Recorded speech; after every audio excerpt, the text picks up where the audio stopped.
Doctor साहब के बताए हुए मार्ग में डॉक्टर साहब के द्वारा संविधान में प्रदत्त जो अधिकार है उसके प्रति जागरूक हैं। आज भी हम सब में, मैं भी उसी वर्ग से आता हूं जहां मेरी बात भी डॉक्टर साहब ने संविधान में दर्ज की। यदि आज अपनी बातों को प्रमुखता से रखने का यदि अधिकार मिला है तो वो डॉक्टर साहब की देन है, जिसे आजीवन हम लोग उसे भुला नहीं सकते। हम लोग स्थिति है आप सबके सामने है। आज संविधान को बदलने की बातें हो रही है, संविधान के खिलाफ हम सबको खड़े होने की आवश्यकता है। इस बात को भी बड़ी गंभीरता से हम लोग, संविधान जो डॉक्टर साहब की देन है, डॉक्टर साहब ने हम सबको अधिकार जो दिया है, वो अधिकारों में कटौती का एक षड्यंत्र भी अंदरूनी तौर पर चल रहा है, जो हिडन एजेंडा है। इसको भी समझने की आवश्यकता है। चूंकि ये बात मैं आज इसलिए कह रहा हूं क्योंकि इसके लायक मुझे सक्षम यदि किसी ने बनाया है तो डॉक्टर साहब ने बनाया कि ये सब बात आप सबके सामने मैं रख सकूं। इस बात को ना भूलते हुए और बहुत जागरूकता के साथ हम सबको इस दिशा में काम करने की आवश्यकता है। हमको समझने की आवश्यकता है कि कौन संविधान की रक्षा के लिए लड़ रहा है और इतने सालों में किसने संविधान में और अधिकार संपन्न हम सबको बनाया है, ये भी समझने की आवश्यकता है। तो आज के दिन हम बाबा साहब को याद कर रहे हैं, लेकिन याद करने के साथ साथ और उन्होंने जो अधिकार हम सबको प्रदत्त किए उसको भी याद करते हुए यदि हम अपने अपने स्थान में उनके बताए मार्ग में और संविधान प्रदत्त अधिकारों को जागरूकता के साथ अपने जीवन में अमल करते हुए इस देश की रक्षा के लिए हम सबको आगे आना पड़ेगा, ऐसा मेरा सोचना है। आप सभी को पुनः जन्म जयंती की ढेर सारी बधाइयाँ, ढेर सारी शुभकामनाएं देते हुए अपने बात को समाप्त करता हूँ। बहुत बहुत धन्यवाद। जय भीम। इस जन्म जयंती में जहाँ एक और हम सब एकत्रित होकर बाबा साहब को नमन कर रहे हैं, प्रणाम, डॉक्टर भीमराव अंबेडकर को सच्ची श्रद्धांजलि भी होगी और उनके बताए हुए मार्ग में चलकर हम लोग अपना तो भला करेंगे ही साथ आने वाली पीढ़ी का। केवल किसी जाति समुदाय के नहीं है, बाबा साहब के कार्य, बाबा साहब के क्या हो गया। बड़ा अच्छा लगता है कि ऐसे अवसरों पर जब हम उनके कार्यों को जन जन तक पहुंचाते हैं तो हम उनको जो है सही मायनों में नमन करते हैं। आइए बौद्ध कल्याण समिति इंसान जीता है, पैसे कमाता है, खाना खाता है और अंत में मर जाता है। जीता इसलिए है ताकि वो कमा सके, जीता इसलिए है ताकि वो कमा सके और कमाता इसलिए है ताकि। पावन शुभ अवसर पर डॉक्टर बाबा साहब अम्बेडकर जन्म जयंती के अवसर पर अपना उद्बोधन साझा प्रस्तुत करेंगे। शांति कुमार फुले जी। बहुत देर से आप लोग यहाँ बैठे हैं और ये कार्यक्रम का अंतिम पड़ाव है।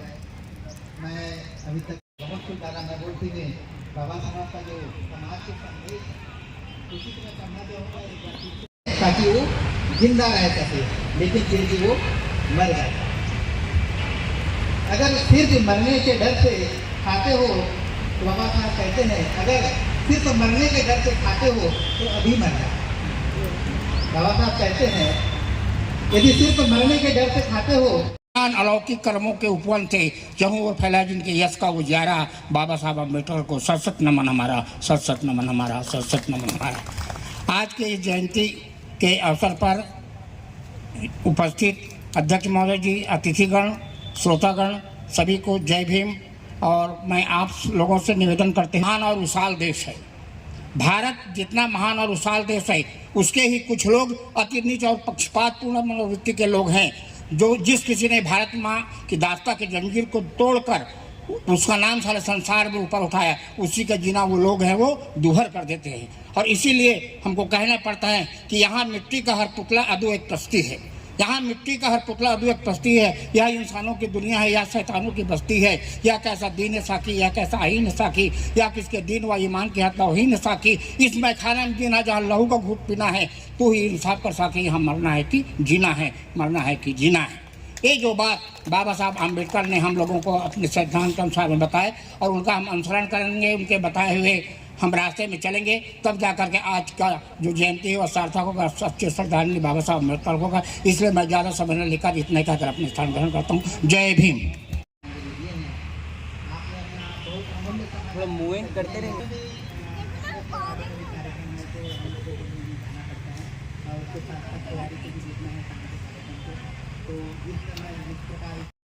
जी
आंबेडकरची वारी माझ्या सुनाले आणि देगा भगवाना दोघंही सुनाले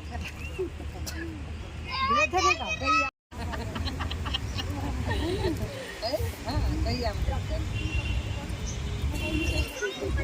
रमाबाई भी आहे राजनांदगांव छत्तीसगढ़ में कलेक्टर परिसर में डॉक्टर बाबा साहब आम्बेडकर की 134वीं जयंती मनाने जा रहे हैं। पूरा समाज यहाँ इकट्ठा हुआ और उनके प्रतिमा के नीचे उनके बताए हुए मार्गों को अलग अलग लोगों के माध्यम से अलग अलग लोगों तक बात पहुँचाई गई। विशेषकर संविधान के बारे में, शिक्षा के बारे में ये सब लोगों ने बताया और उन पर ध्यान देने के लिए बोले, संविधान को पढ़ो बोले। हर घर में संविधान की पुस्तकें होना चाहिए, हर घर में लाइब्रेरी होना चाहिए। लाइब्रेरी होने से छोटे छोटे बच्चे लोग बुकलेट, छोटी छोटी बुकलेट रहेगी तो अभी से उनको बाबा साहब आम्बेडकर के बारे में शिक्षा देते रहेंगे तो ऐसा कोई चीज़ नहीं है कि उनको ज्ञान का प्रसार नहीं होगा। ये सब बातें हुई और बहुत ही हर्षोल्लास से 13 तारीख को रैली निकली, आज भी निकली। हर बौद्ध विहारों में उनके ज्ञान का प्रकाश डाला जा रहा है समाज में और आज बाबा साहब के कारण मैं तो बहुत ही गर्व महसूस करती हूँ कि आज मेरा परिवार उनके कारण, तीनों बच्चे मेरे आज अच्छी अच्छी पोस्ट में पहुँच गए हैं। बहुत ही गर्वान्वित हूँ, बहुत ही। श्रीमती पूर्णिमा वासनी। आज भारत रत्न डॉक्टर बाबा साहब आम्बेडकर की जयंती है। इस जयंती को पूरा संपूर्ण विश्व में मनाया जाता है। उसी भांति ये राजनांदगांव की शहर की परंपरा रही है कि ये संपूर्ण कार्यक्रम एक बौद्ध कल्याण समिति के इसमें होता है और आज भारत संविधान निर्माता की जयंती हम लोग बड़े धूमधाम से मना रहे हैं।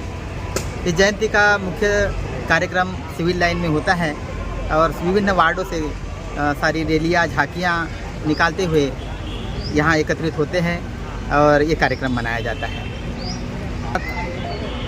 बाबा साहब के कार्यों की गुणगान करना तो एक लंबी फहरिस्त बन जाएगी। भारत का संविधान बना करके, संविधान दे करके इस भारत को महान करने का काम यदि किसने किया है तो बाबा साहब ने किया है। भारत का संविधान बहुत ही लचीला एवं बहुत ही विश्व में प्रख्यात है।